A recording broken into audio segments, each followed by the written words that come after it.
Mąstymas nuo galvojimo skiriasi labai daug kuo. Ir vienas iš, sakykime, tokių aspektų, tai vis tik galvojimas yra chaotiškas, pagrindinis bruožas, automatų dažniausiai. Ir iš tos stereotipinės šabloninės dėžės, kurioje mes visada randamės, jūs nieko naujo nesugalvosite. Ta prasme, kokie stereotipai, kokie, sakykime, šablonai sukrauti pas žmogų nuo vaikystės, tas vadinamas surinkimo taškas, ar ne, prototipus. Koks aprašymus iš dėžės žiūrint pasaulis kaip atrodo. Tai čia ir yra galvojimas. Jūs dėžėje nieko daugiau nerandat, tik tai tas pačias mintis, tas pačius modelius, tos pačius, sakykime, šablonus ir mes visą tą velkam ir velkam ir velkam. Galvojime nieko naujo neatsiranda, tik daugybė rekombinacijų. Ir kai jūs sakot, kad pasikeitė mano mąstymas, nes aš jau pradėjau galvoti truputį taip. Mes mąstymo čia nematom. Neatsirado nieko naujo. Jūs iš dėžės rekombinavot. Suprantat, vieną, kaip sakoma, modelį keičiam kitu, bet jie vis tiek iš tos pačios dėžutės. Jie vis tiek iš to pačio vieno gyvenimo prašymo. Pagal sutėlus. Iš to pačio surinkimo taško. Ir čia mes naudosim truputį tokias savokas šiek tiek paturbintas, kaip sakoma, moksliškai daugiau. Tai bus tokia vadinama surinkimo taškas, tai aksiominė idėja. Aksioma, žinot, kas yra, ar ne? Matematikoje. Teoremą reikia įrodyti aksiomos. Tuo skiriasi. Aksioma tai reiškia, priimam taip, kaip yra. Negalvojam, nesvarstom, neįrodinėjam, ne mūsų reikalas. Aksioma tokia, gerai, okei, mes priėmėm ją tokią. Tai yra atskaitos taškas. Atskaitos kokybinis taškas. Tai nereiškia, kad jūs, aš einu iš šitos pozicijos ir eisiu į ten. Nu, ta prasme, kažkoks tai tikslas. Kažkoks tikslas kažką nuveikti, kažkoks tikslas kažką, sakykime, sugalvoti ir kažkoks tikslas kažką apmastyti. Ir iš kokios pozicijos? Iš to vadinamo požiūrių kampų dėžės, ar ne? Tai vad nuo tos dėžės kokybinės išraiškos priklauso, ar aš ten nueisiu. Jeigu taip grubiai. Mąstymo procesas skiriasi tuo. Iš galvojimo proceso mes nieko nelaukiam. Aš ir taip žinau, kad aš niekur nenueisiu, išskyrus ten, kur jau nuėjau. Nes pas mane nieko naujo toje dėžėje neatsirado. Jokių idėjų nėra. Ten viskas tas pats. Elgesio modeliai tie patys, mąstymo modeliai tie patys, mintys tos pačios, reakcijos tos pačios. Aš visą šitą krūvą žinau ir renkuosi tik tai šiandien tą, rytoj tą, rytoj tą. Suprantat? Tik iš to dėžės.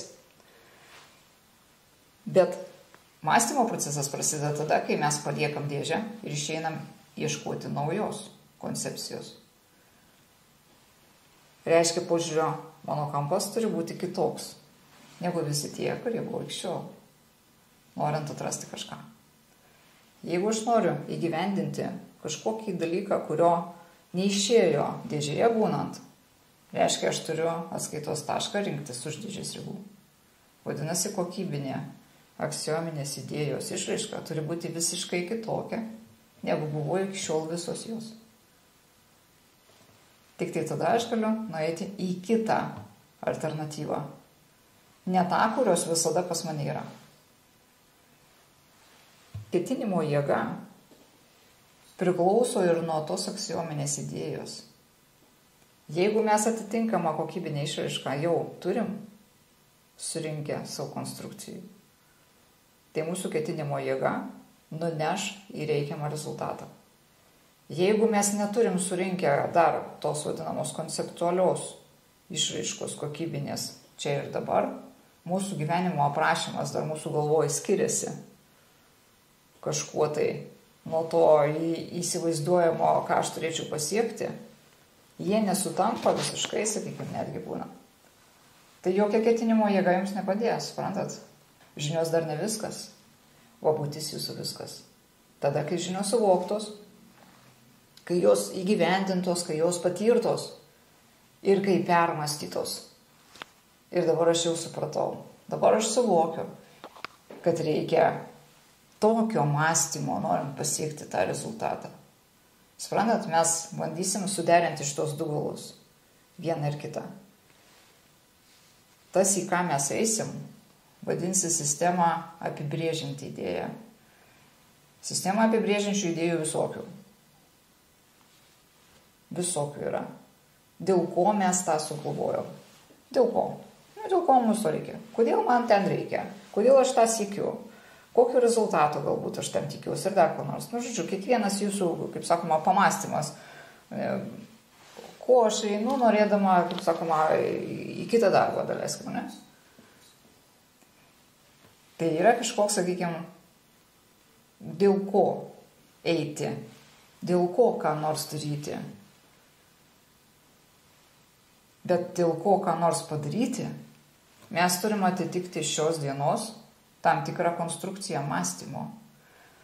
Jeigu jūs einat į geresnį darbą, norit, ta prasme, pasiekti, kodėl einu? Ne dėl to, kad darbo noriu. Jau bloga, ar ne, iš karto, nesąmonė, visiškai, neapgaudinėkim, pinigų noriu. Noriu gerovės, noriu pinigų, kad galėčiau savo skirti ten, tam, nes pas mane poreikiai didėja, kokybė didesniai pragyvenimo ir taip toliau. Tai vadinasi, jeigu jūs, daleiskim, turit aksiominį idėją šiuo metu suformuotą senų stereotipų ir ideologijų, pinigai blogis, visi vagis tik turi pinigų, arba nieko čia man neišeis, nes vis niekam čia neišėjo, ką aš čia tokia, ko čia ypatinga, kad aš galėčiau savo, sakykime, rasti tokį darbą, kuriame iš viso pasaka kaip gerai ir dar daug moka. Šitie visi šabloniniai, formuojantis čia ir dabar mūsų mąstymą, va ta aksiominė idėja, o jeigu aplipus tokiais, jūs suprantat, kad jūs niekada ten galite ir neit, niekada nenaist. Kai mes pasirenkam tikslą, kur einam, mes turim pasirinkti, kas mes turim būti, kad nueitume į tą tikslą. Apie tai kalbėsim. Kaip pakeisti savo mąstymą, kuris atitiktų rezultatą norimą. O ne, noriu, ketinimas yra, jau viskas jau pribrendo, bėgsiu, jau viską padarysiu. Ir kas išeina? Grįžtu namo. Padariau. Nieko neišėjo. Sekantį kartą tikrai padarysiu. Ketinimo jėga gali padėti tik tais tada, kai sutampa aksiominė idėja su sistema apibrėžiančia idėja. Kai jos turi abi vieną vektorių. Jeigu jos iš skirtingų operų, niekada nieko nebus. Kaip sakoma, užsiturbinot, taip ir išsiturbinsit kur nors. Arba kas nors padės, kaip sakoma, jeigu mato, kad pas jūs energijos daug, taigi padėti reikia žmogui ir neatskratyti jie. Pro šalį kokie nors praėjo trukdžiai. Ir jau žiūrėkit, jau jūs ten vienur išsipsichavote, kitur ten kažką pasakėt. Ir ramiai savo sėdit namie, jau kaip ir ketinimo nebeliko. Ir jėgos nėra. Tai dėl to, kad netitinka aksiominė idėja su sistema apibrėžiančia. Šitos žodžius mes kartosim daug kartų, visuose procesuose jie bus. Todėl, kad visada bus labai sudėtinga žmogui surasti aksiominę idėją. Ne sistemą apibrėžiančią. Dėl ko, tai mesgi prigalvosim, ten patriotizmas, ten dar kas nors pasiaukojimas, dėl ko aš ten darau ką nors, kam nors. Visko prisiklausę. Visko. Savo ar sugalvoja? Ne. Viskas žinoma girdėta jau čia, kaip sakoma, visa visuomenė ant to pačio. Bet aksiominė idėja. Va šitas visada pakša koja. Aksiominės idėjos plotmėje vyksta trukdžiai. Ten trukdžių nėra. Į rezultatą eikit. Eikit jūs į tą rezultatą. Į kokį tik norit eikit. Bet jūs su savo surinkimo tašku čia ir dabar. Tokiu jūs niekur nenueisit, savaime suprantama. Dėl to ir eina kalba apie žmonių valdymą. Apie vadinamą tą bendruomenių konceptą. Kaip sociumas valdomas, kaip jis uždaromas kiekvieną kartą į kažkokią, sakykime, pasirinkimų, vadinamą laisvė pasirinkimam yra.